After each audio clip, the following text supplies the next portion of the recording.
నమస్తే అండి. ఈరోజు క్లాసు 1857 సిపాయిలు తిరగబాటు దాని ఫలితాలు ఎలా ఉన్నాయో ఒకసారి చర్చిస్తాం. ముందుగా అండి 1857 సిపాయిలు తిరగబాటు జరిగిన తర్వాత number 1 point, English East India company రద్దయింది. బాగా గుర్తుపెట్టుకోవాలండి, ఇంగ్లీష్ ఈస్ట్ ఇండియా కంపెనీ రద్దయింది.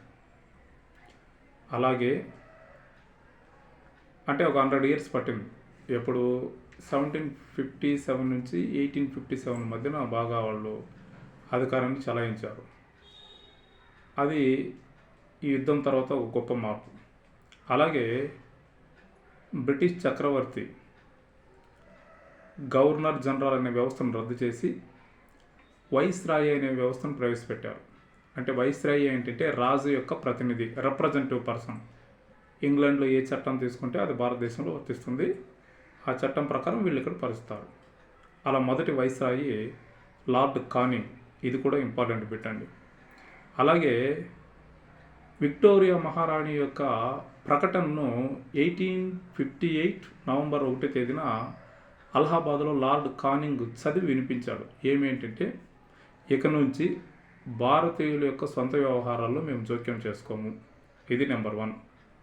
అలాగే భారతీయుల యొక్క మత విధానాల్లో జోక్యం చేసుకోము, రాజసంకరణ సిద్ధాంతాన్ని రద్దు చేస్తాము అని చెప్పి విక్టోరియా మహారాణి డిక్లేర్ చేసింది. దీన్ని విక్టోరియా డిక్లరేషన్ అని కూడా అంటారు. 1858 నవంబర్ 1 అలహాబాద్లో లార్డ్ కానింగ్ చదివించాడు. వెరీ ఇంపార్టెంట్ అండి.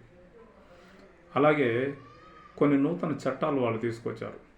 ఏమేంటంటే, హిందూ ముస్లింల మధ్య విభజించు పాలించని విధానాన్ని తీసుకొచ్చారు. ఎందుకు అంటే, హిందూ ముస్లిమ్స్ ఇద్దరు కలిసి ఉండడం వల్లనే భారతదేశంలో సిపాయిల తిరుగుబాటు అంత బలంగా జరిగింది, పైగా అంత సపోర్ట్ ఏర్పడింది. కాబట్టి వాళ్ళను పూర్తిగా వాళ్ళిద్దరి మధ్య ఒక కొత్త విధానాన్ని ప్రవేశపెడితే బలం అనేది తగ్గిపోతుందని చెప్పి బ్రిటిష్ ప్రభుత్వం పసిగట్టి ఆ చట్టాన్ని తీసుకొచ్చింది. అలాగే సిపాయిల తిరుగుబాటులో అందరూ పాల్గొనలేదు. కొంతమంది బ్రిటిష్ వాళ్ళకు సహకరించారు, వాళ్ళకు ఎక్కువ ప్రాధాన్యత ఇచ్చారు. ఎవరైతే సిపాయిల తిరుగుబాటులో పాల్గొన్నారో ఆ సైనిక వ్యవస్థను తగ్గించారు. ఆ సైనిక వ్యవస్థను తగ్గించి వాళ్ళకు సహాయం చేసిన వాళ్ళు గవర్నర్. అలాంటి సహాయం చేసిన వాళ్ళు సిక్కులు ప్రధానమైన వ్యక్తులు. వీళ్ళు బ్రిటిష్ వాళ్ళకి సహకరించారు. గూర్ఖాలు బ్రిటిష్ వాళ్ళకి సహకరించారు. ఈ కీలకమైన పరిణామ అంశాలన్నీ బాగా చోటు చేసుకున్నాయండి. సో ఇలా 1858 సిపాయిల తిరుగుబాటు ఫలితాలు భారతీయ సమాజంలో ఒక గొప్ప మార్పు జరిగింది. 1858 నుంచి నూతన అధ్యాయం వైస్రాయ్ పరిపాలన జరిగిన తర్వాత లండన్లో ఏ చట్టం తీసుకుంటే ఆ చట్టం భారతదేశంలో జరిగేది. బ్రిటిష్ వాళ్ళకి ఏ చట్టం మనకు కూడా అదే. దీనివల్ల ఇంకా ఎక్కువ ఇబ్బందులు అయిపోయినాయి, అనేక సమస్యలు వచ్చాయి. ఒక సెక్రటరీని ఏర్పాటు చేశారు. ఆ సెక్రటరీ పేరు లార్డ్ స్టాన్లీ అనే వ్యక్తిని మొదటి సెక్రటరీగా ఏర్పాటు చేశారు.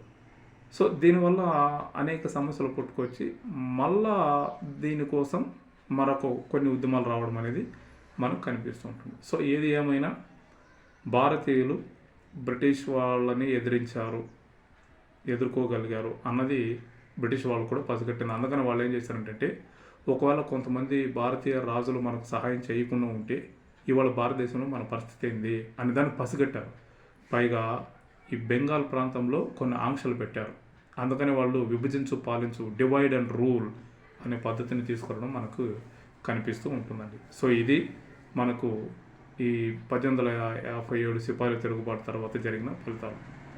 అలాగే సిపాయిల తిరుగుబాటు విఫలం అవడానికి కారణాలు ఏంటి, లేదా విజయం జరగడానికి దారితీసిన అంశాలు ఏంటి అన్నది నెక్స్ట్ వీడియోలో కలుస్తాం.